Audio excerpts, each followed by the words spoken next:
Graça e paz da parte do nosso Senhor e do nosso Salvador Jesus Cristo. Eu quero dizer que é um privilégio grande, é um prazer entrar na sua casa com a minha voz para levar um pouco da palavra de Deus, levar um pouco daquilo que realmente pode nos alimentar, nos sustentar, nos dar alento, daquilo que pode nos encorajar para vivermos uma nova situação, uma nova história nas nossas vidas. Sabemos que vivemos tempos de dificuldade, situações outras temos enfrentado, muitas das quais com muita dificuldade. Eu, particularmente, com 51 anos de idade, nunca tinha vivido uma experiência dessa, em que a gente vê o país, o mundo parar por conta de uma situação, de uma pandemia, de uma enfermidade. Isso deixa claro que Deus, Ele pode todas as coisas, Ele está sempre no controle, Ele, de uma forma simples, muito simples, se Ele quiser, Ele pode realmente acabar com tudo, independente de raça, cor, independente se tem dinheiro ou não. O fato é, Deus pode. O interessante dessa pandemia é que ela revela algumas coisas importantes. Uma delas é que somos todos iguais. Não importou ser rico ou ser pobre, não importou se a criança estuda num colégio particular muito bom ou num colégio público inferior, não importou se a casa da pessoa era muito boa ou se a casa era mais ruim. Nada disso foi importante se mora num país de primeiro mundo ou se não mora num país subdesenvolvido. Enfim, o fato é, o que aconteceu, ela tem assolado a todas as pessoas de um modo em geral. E ao contrário, e isso de forma inexplicável, ou se tem uma explicação eu não conheço, começou dos ricos para os pobres. Então é realmente uma situação muito interessante.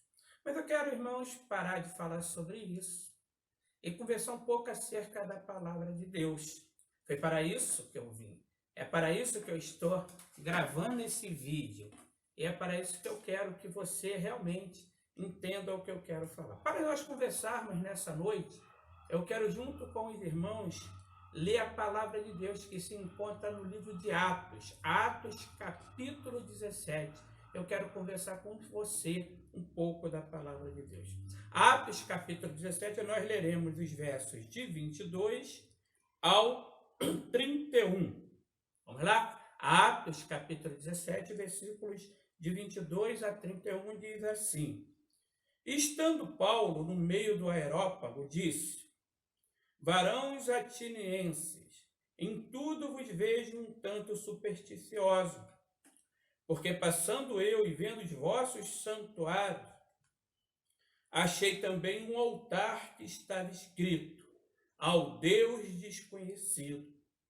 Esse, pois, que vós honrais não o conhecendo, é o que eu vos anuncio: o Deus que fez o mundo e tudo que nele há, sendo o Senhor do céu e da terra, e não habita em templos feitos por mãos de homens, nem tampouco é servido por mão de homens, como que necessitando de alguma coisa, pois ele mesmo é quem dá a todos a vida, a respiração e todas as coisas, e de um só fez toda a geração dos homens que habita sobre toda a face da terra, determinando os tempos já dantes ordenado e os limites da sua habitação, para que o buscassem o Senhor, se porventura tateando o pudessem achar, ainda que não está longe de cada um de nós.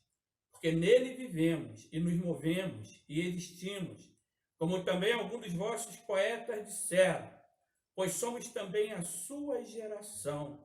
E sendo nós, pois, geração de Deus, não havemos de cuidar que a divindade seja semelhante ao ouro, ou à prata, ou à pedra esculpida por artifício, a imagem dos homens.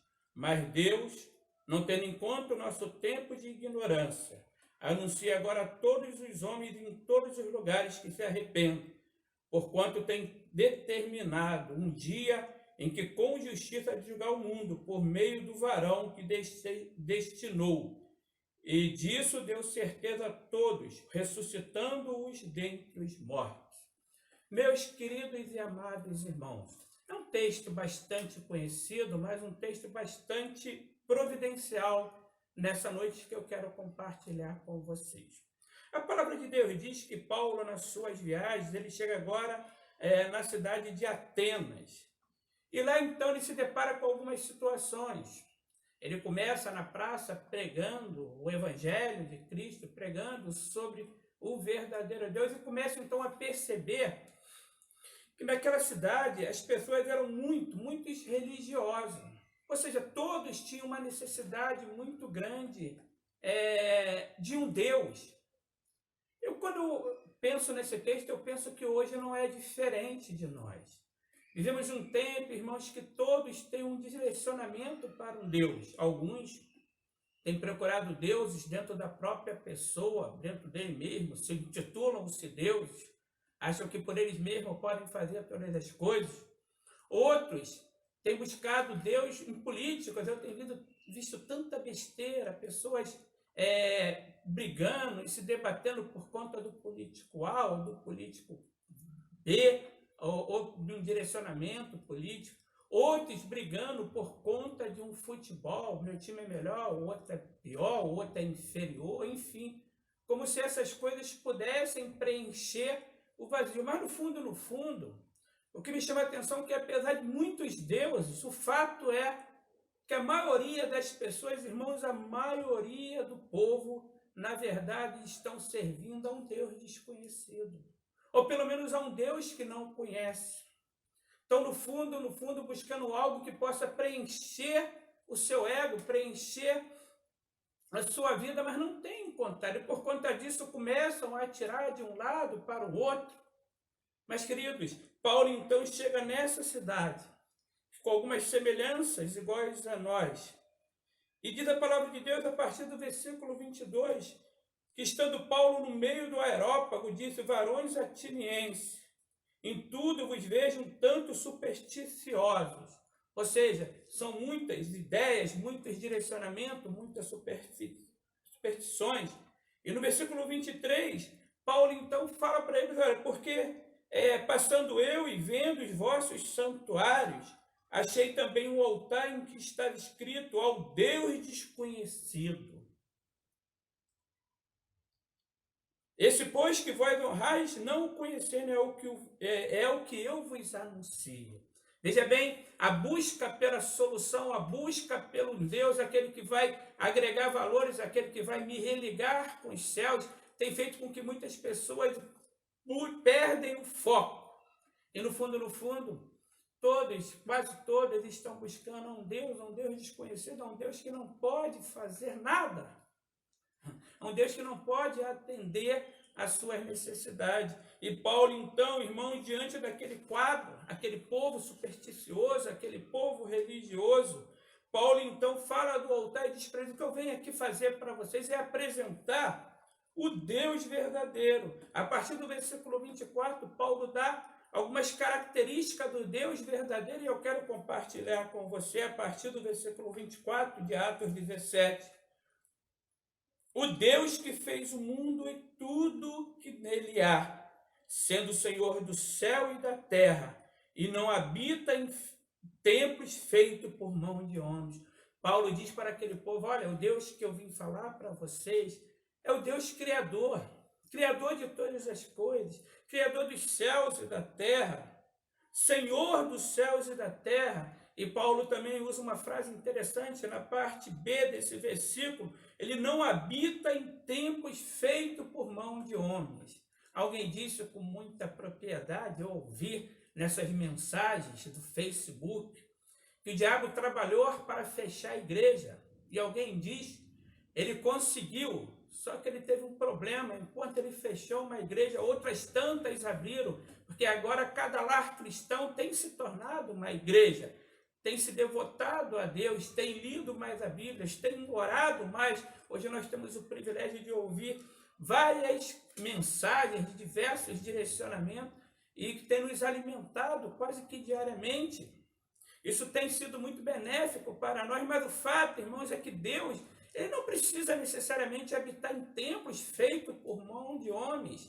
Jesus falando, a mulher samaritana disse, olha, vai chegar o tempo, e já chegou, em que os verdadeiros adoradores, eles me adorarão em espírito e em verdade.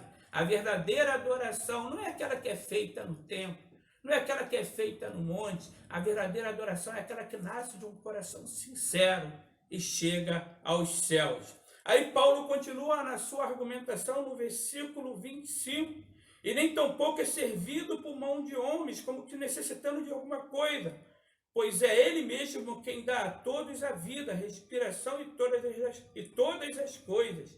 E de um só fez toda a geração dos homens, para habitar sobre toda a face da terra, determinando os tempos de Adante do ordenado e os limites da sua habitação, para que buscassem ao Senhor, se porventura tateando pudessem achar, ainda que não estar longe de cada um de nós. Olha que coisa extraordinária. Paulo continua a sua argumentação dizendo o seguinte, que o Deus que ele foi pregar não é um Deus que precisa ser servido por homem, não uma ideologia, não está numa estátua. O Deus que ele vê é um Deus que tem controle, não que é controlado. Queridos, eu tenho visto tantas igrejas tentando controlar Deus, dizendo a Deus o que ele tem que fazer, mas na verdade o Deus verdadeiro é um Deus que não tem como controlar. É o Deus que está no controle sempre, ele não é servido por mão de homens, porque ele não necessita de coisa alguma. Porque é ele quem dá a todos a vida, basta uma palavra, um olhar, um toque, um pensamento, Deus sabe de tudo. E Deus espera de nós que nós o busquemos, que nós esperemos dele a solução, o direcionamento para a nossa vida. Versículo 28 vai dizer, porque nele vivemos e nos movemos e existimos, como também alguns vossos profetas disseram, melhor dizendo, vossos poetas disseram, pois somos também sua geração. A vida consiste em Deus, versículo 28. É por ele nele que nós vivemos. É por ele nele que nós nos movemos e existimos. Querido, a nossa vida está nas mãos de Deus. Deus está no controle. O que você é pela misericórdia de Deus. O que você faz, se faz, é pela misericórdia de Deus. Queridos, é importante que compreendamos, irmãos, e paremos de servir a um Deus desconhecido, achando que eu posso contribuir com alguma coisa. Deus sabe de todas as coisas. A nossa contribuição, muitas das vezes, é com o joelho. A nossa contribuição é só cumprindo aquilo que Ele determinou para que nós façamos. A nossa contribuição é pregando as verdades inerentes à palavra de Deus. Versículo 29. Sendo, pois, nós geração de Deus, não havemos de cuidar que a divindade seja semelhante ao ouro, ou à prata, ou à pedra esculpida por artifício e a imaginação de homens. Querido, Paulo está dizendo, olha, nós somos a geração, não existe a possibilidade de nós considerarmos que Deus ele seja semelhante ao ouro, à prata, ou à pedra preciosa, ou à pedra esculpida. Nada disso se assemelha ao Deus verdadeiro, ao Deus que tudo pode, pessoal. Alguém me perguntou certa feita, pastor, como eu faço para ver? Como eu faço para enxergar Deus? É só olhar para Jesus, olhar para as atitudes, olhar para o amor, olhar para a sinceridade, olhar para a compreensão. É hora, irmãos, de nos perguntarmos se não está na hora de pararmos de servir ao Deus desconhecido e voltarmos para Deus. Queridos, precisamos compreender, saber quem é Deus. Eu lembro-me de uma certa feita em que um jovem me procurou e ele era meu conhecido de infância e ele disse para mim, Márcio, Deus é bom? E eu falei, Deus é bom.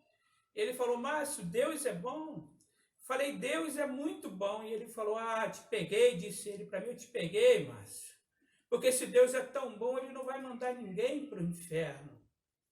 Eu falei, você não me pegou, você está certo. Deus é tão bom que não manda ninguém para o inferno. Deus é tão bom que não faz nada de ruim para esse povo. Deus é tão bom que não age dessa maneira. Mas, apesar de ser bom, Deus é justo. Deus não quer que ninguém vá ao inferno. Deus não quer que ninguém sofra, mas a nossa consequência, aquilo que nós fazemos, as nossas atitudes, tem tido como consequência todas essas situações adversas que temos enfrentado, e isso não tem nada a ver com Deus, tem a ver com a nossa vontade, tem a ver com o nosso querer, tem a ver com as nossas atitudes, quando não mais valorizamos a natureza, quando não mais vivemos de acordo com os padrões estabelecidos por Deus, quando não mais acreditamos verdadeiramente que Deus pode estar no controle sobre todas as coisas. Querido, qual é o Deus que você tem servido? O povo ateniense era religiosos também, mas eles serviam a um Deus desconhecido.